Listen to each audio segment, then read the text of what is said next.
ECW is because of him, his leadership, his braveness, his passion, his artistic direction. He all of that is like, man, thank you, Paul.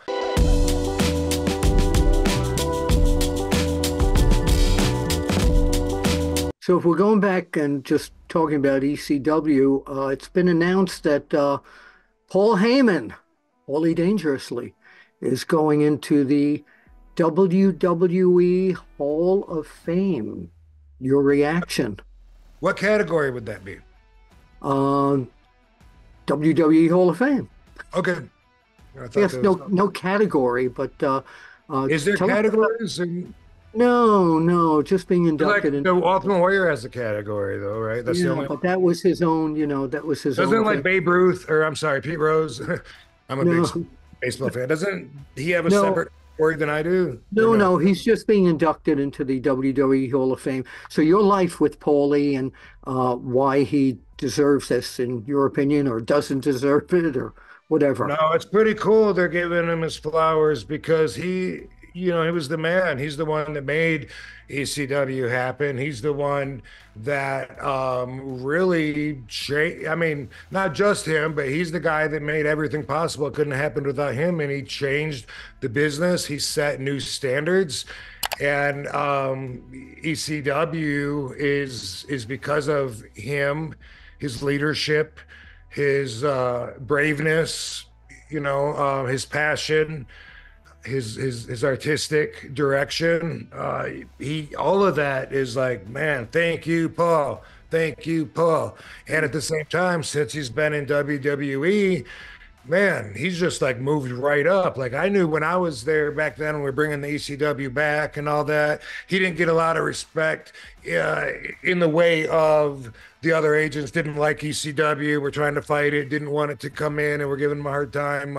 They were like an opposition in a lot of ways. But man, all the boys seem to know right away that man, Paul is, some people say he's a genius. If not, a lot of the boys have been really always commenting on how smart he is, and he would take the time to pull wrestlers aside and give them advice and everything, even before he was in a higher position where that was part of his job, to do that necessarily. And so to see him work his way up to being like one of the, I don't even know what he is now. I don't know if he's a writer, if he's a producer, an agent.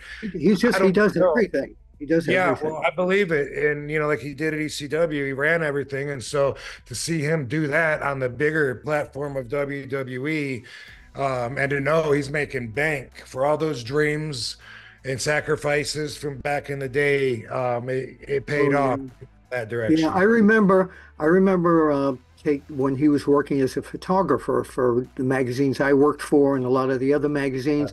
And he had his own fanzine, and he idolized the Grand Wizard, Lou Albano, and Fred Blassie, and he culled so much knowledge from them. And I think that's what, a lot of times I'll email him and I'll say, that interview you did today, standing next to Roman Reigns, you brought out your best Lou Albano, or you brought out your best Blassie, or you brought out your best Wizard. Do you see that in him as well?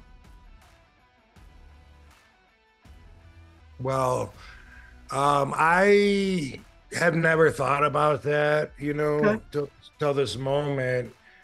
And I guess he must do it in a way where all the pieces are put together in their own balance, where I just think of Paul as being Paul. I mean, I'm looking individually, comparing him to Lou Albano or comparing him to Freddie Blassie.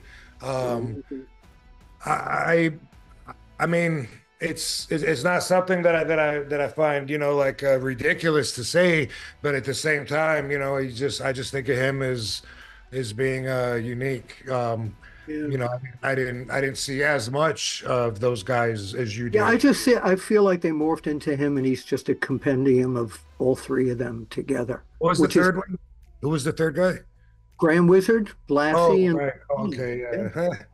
Yeah.